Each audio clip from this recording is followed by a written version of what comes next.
Hello, my name is Sacramento Dorn, and today I'm going to be covering active listening. I'm going to be giving a personal example. I'm going to relate it to another experience, and I have my notes here along the side as well, so hopefully I don't get sidetracked.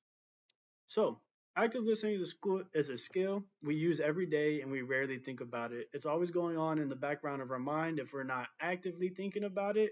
And it's something that we can improve upon throughout our lives because it is a skill. When focused on, we can advance it and get better at it. And it comes with many benefits, such as understanding speakers better, improving communication, and overall strengthening relationships and other aspects of life, thanks to the strength in communication that you're able to have with other people in your daily lives.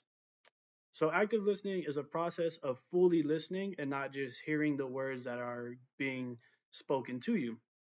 So you have to pay close attention to what is said. Again, you want to take the words in as they come and really break them down, figure out what they mean, and figure out what the goal is of the person that's talking to you. This is different from sitting there and letting the words just kind of hit you, kind of passive listening, and letting ears go one ear out the other, more of a pseudo listening style. Another aspect of active listening is observing body language. So as you see, I talk with my hands quite often. I try not to, but it's a body language that's observable. Many speakers do this and people in your daily lives do this as well. The better you get at observing the body language and figuring out what it means, the better you'll be at understanding the message that the speaker or the person you're talking to is trying to convey and get a better idea of the concept that you're trying to grasp. Another element of active listening is avoiding distractions. So, cell phones, other people, food, television, these are all elements that are very distracting when trying to active listen. And if you're really active listening, you won't really be able to do both at one time because when you're in the process of active listening, you are again breaking down what is being said so you have a full understanding. Going into that, if you don't have a full understanding, another element is asking clarifying questions. This is good for multiple reasons. The first one's going to be that it shows you're paying attention. Just not everyone, when a presentation, speaker, professor is talking, is pay attention. So it shows you're paying attention off bat.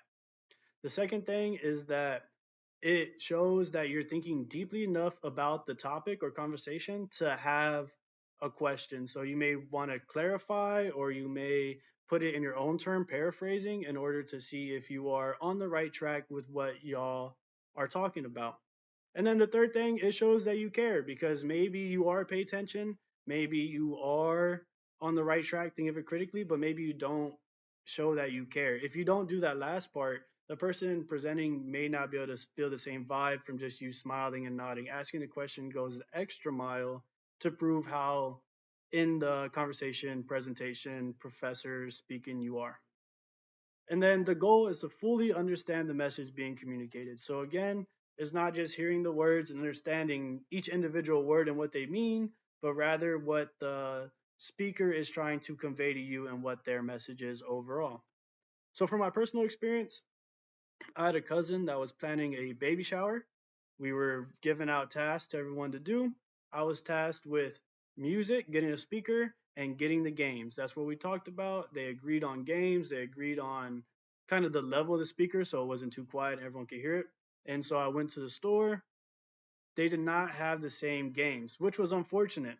So I called, and at the same time I called, they're telling me that the venue had a auditory system there that we could use.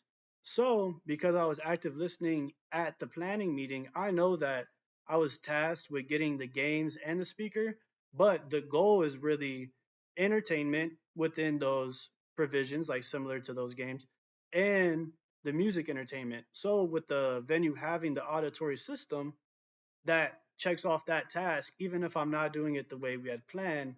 And the games, the store didn't have them, but I know the end goal is the entertainment in that similar type of way.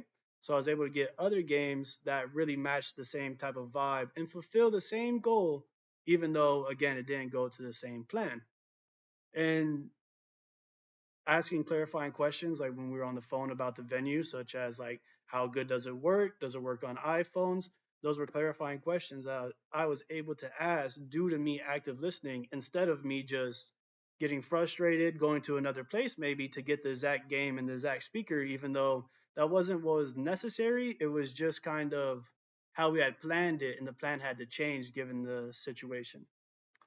So another setting would be speaker presentations. Active listening is important when speakers are talking. Obviously, you want to be engaged fully so you understand the content. You want to ask questions so you're able to show them how interested you are, and you're able to show that you understand the topic. You're on track with what is being presented or taught, and you are engaged critically thinking in the classroom. Also, another good positive asking questions is that a lot of times other people have similar or the same questions and they're too scared to ask. And by asking that question, you're able to get the answer for multiple people at once. So, in conclusion, active listening is more than just hearing the words, it's understanding them, breaking down the goal, breaking down the meanings, and breaking down exactly what the speaker is trying to communicate with you. My experience with active listening for my cousin's baby shower and translating that into a school environment, I hope can give you more of an idea of how active listening can improve your daily lives, no matter how you use it.